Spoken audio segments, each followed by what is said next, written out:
여러분 안녕하십니까? 세계 곳곳에서 발생한 개벽 소식을 전해드리는 뉴스 더 개벽 시작합니다. 스위스가 미국 트럼프 행정부의 고율 관세 부과로 오랜 영세 중립국 지위를 놓고 중대한 기로에 섰습니다. 미국 일간 월스트리트 저널은 현지 시간 12일 미국의 지난 7일부터 스위스 제품에 39% 관세를 부과한 조치가 중립국으로서의 위상을 흔들고 있다고 보도했습니다. 이는 세계 최고 수준의 관세율 중 하나로 스위스의 대표 수출품인 시계, 초콜릿, 제약, 기계 산업 전반에 심각한 타격을 주고 있습니다. 특히 EU 국가들이 미국과의 협상으로 15% 관세율을 적용받는 것과 비교할 때 차이가 큽니다. 이에 스위스 기업들은 미국이 낮은 관세를 매기는 국가로 생산 기지를 이전하는 방안을 검토하고 있습니다. 전문가들은 이번 사태가 강대국 틈바구니 속에서 유지해온 스위스의 독자적 중립 전략이 이제는 리스크가 될 수 있음을 보여준다고 지적합니다. 스위스는 1815년 빈회의에서 세계 최초로 중립국으로 인정받았고 국가 방어를 제외한 전쟁 참여를 금지하는 대신 독립과 영토 보전을 보장받았습니다. 이러한 지위를 바탕으로 국제사회에서 중재자 역할을 수행하며 존재감을 높여왔지만 미국발 관세 폭탄이 이러한 위상에 균열을 내고 있습니다. 사회민주당 욤풀두 부총재는 스위스는 더 이상 강대국 블록 사이를 항의할 수 없다고 말했고, 추리히대 슈테파니 발터 교수는 중립성이 모든 안보 위협을 막아준다는 것은 신화에 불과하다고 지적했습니다. 이미 스위스의 중립성은 2022년 러시아의 우크라이나 침공 당시에도 시험대에 올랐습니다. 당시 스위스는 EU의 대러시아 제재에 동참해 유엔 제재 의무를 넘어섰고, 이는 오랜 정치적 중립성에 균열을 낸 사례로 평가됩니다. 이번 관세 사태 이후 스위스 내부에서는 EU와의 긴밀한 관계 구축을 요구하는 목소리가 커지고 있습니다.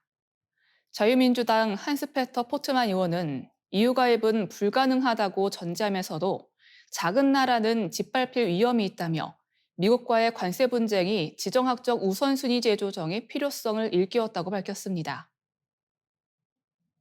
중국 최대 건설기업 헝다그룹이 16년 만에 홍콩 증시에서 퇴출되면서 부동산 개발 중심의 중국 고속성장 시대가 사실상 막을 내렸습니다. 블룸버그 통신에 따르면 헝다는 2009년 상장 이후 25일 상장 폐지되며 법원이 임명한 청산인은 부채 규모가 예상보다 훨씬 크고 전면적 구조조정은 불가능하다고 밝혔습니다. 헝다 외에도 장기간 거래가 중단된 당다이 부동산, 지난해 청산 명령을 받은 더신차이나 홀딩스가 상장 폐지 위기에 있습니다. 헝다의 몰락은 중국 정부의 세계의 레드라인 부채 규제 정책과 맞물립니다. 2020년부터 중국 당국은 과도한 부채를 억제하고 첨단 제조업 육성으로 정책 기조를 전환했습니다. 1996년 관둥성에서 설립된 헝다는 높은 레버리지, 많은 부채, 높은 회전율의 3고 모델로 확장해 한때 시가총액 500억 달러, 매출 중국 1위를 기록했습니다.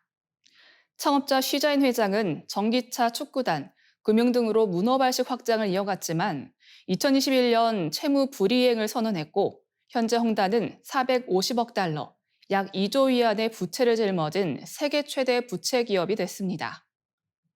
헝다의 파산은 280개 도시 1,300개 개발 프로젝트를 중단시키며 중국 경제 전반에 충격을 줬습니다.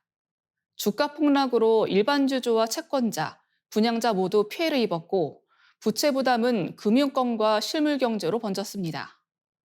특히 쉬자인 회장 일가의 모럴 해저드 논란이 거셉니다.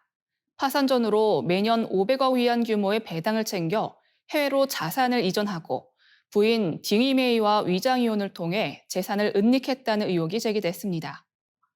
홍콩 법원은 뒤늦게 이들의 자산을 동결했지만 규모조차 정확히 파악되지 않고 있습니다. 헝다의 상장 폐지는 부동산을 통한 성장 모델이 중국 경제를 이끌던 시대의 종언을 알립니다.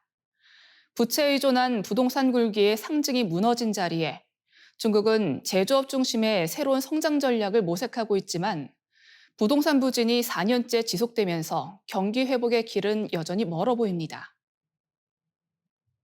미국 실리콘밸리에서 배아 유전자 검사를 통해 IQ, 즉 지능 지수가 높은 자녀를 선택하는 문화가 확산하고 있습니다. 12일 월스트리트 저널에 따르면 캘리포니아 베이 지역의 일부 스타트업들은 시험관 시술 과정에서 여러 배아의 유전자 정보를 분석해 미래 IQ 예측치를 제공하고 부모가 원하는 배아를 선택할 수 있도록 돕고 있습니다. 비용은 최소 6,000달러에서 최대 5만 달러에 달하지만 수요는 꾸준히 증가하는 추세입니다. 누클리어스 지노믹스 창업자 키안 사대기는 실리콘밸리는 IQ를 사랑한다며 다른 지역과 달리 교육, 지적 성취를 중요시하는 문화가 강하다고 말했습니다. 하버드 의대 사샤 구세부 교수는 이를 실리콘밸리 능력주의의 극단적 표현으로 평가했습니다. 하지만 생명윤리학자들은 이러한 유전 최적화가 사회 불평등을 심화시킬 수 있다고 경고합니다. 스탠퍼드대 행크 그릴리 교수는 부유층이 슈퍼 유전자를 가진 계층을 형성해 나머지를 지배하는 디스토피아적 상황을 우려했습니다. 실리콘밸리에서는 이런 윤리적 고민보다 결과 중심의 선택이 두드러집니다. 일부 부모는 배아의 IQ, 질병 위험 예측지를 받아 스프레드시트로 자체 계산식을 만들어 선택하기도 합니다. 다산 운동을 벌이는 시몬 멜컴 콜린스 부부는 99% 지능 100분위를 보인 태아를 선택했다며 만족감을 드러냈습니다. 그러나 전문가들은 IQ 예측 정확도가 제한적이라고 지적합니다. 예루살렘 히브리대 샤이 카르미 교수는 평균 3, 4점 정도 향상 가능하지만 신동을 만드는 것은 불가능하다고 밝혔습니다. 또한 높은 IQ 배아를 선택하는 과정에서 자폐 스펙트럼 장애 위험이 함께 높아질 수 있다는 경고도 나왔습니다. 결국 실리콘밸리의 유전자 기반 자녀 선택은 과학과 윤리, 그리고 미래 사회 구조에 대한 깊은 논쟁을 불러일으키고 있습니다. 유럽 전역에서 수년째 이어진 기록적 폭염이 생활 문화를 바꾸고 있습니다. 한때 사치품으로 여겨졌던 에어컨이 이제는 필수품으로 자리 잡고 있는 것입니다.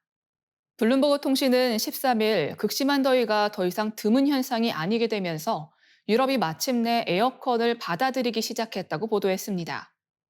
특히 에어컨 불모지로 불렸던 프랑스는 2016년 14%였던 가구 보급률이 2020년 25%까지 상승했고 2035년에는 절반에 이를 것으로 전망됩니다. 스페인, 이탈리아를 제치고 유럽에서 가장 빠르게 성장하는 시장으로 부상한 것입니다. 영국, 네덜란드 등 북유럽과 스칸디나비아에서도 보급률이 급증했습니다. 독일, 오스트리아에서는 온라인 판매량이 사상 최고치를 기록했고 삼성전자와 다이킨 등 제조업체는 설치 인력 훈련에 투자를 늘리고 있습니다. 배경에는 유럽의 급격한 온난화가 있습니다. 유럽은 전 세계 평균보다 2배 빠른 속도로 기온이 오르고 있으며 냉방이 얼마나 필요한지를 수치로 나타낸 지표 파리의 냉방도일 CDD는 20년간 3배 이상 증가했습니다. 독일 베를린, 벨기에 브뤼셀의 여름 기온도 과거 남유럽과 유사한 수준에 도달했습니다. EU 기후변화 감시기구 코프르니쿠스는 대부분 지역에서 폭염 기간이 40년 전보다 길어졌다고 분석했습니다.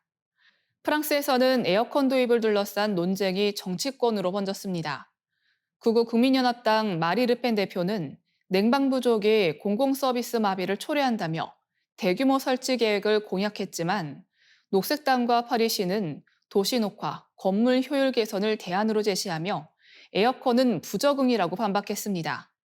언론도 보수 성향 르피가로는 생산성과 건강보호를 이유로 찬성, 좌파 리베라시옹은 환경 부담을 이유로 반대 입장을 냈습니다.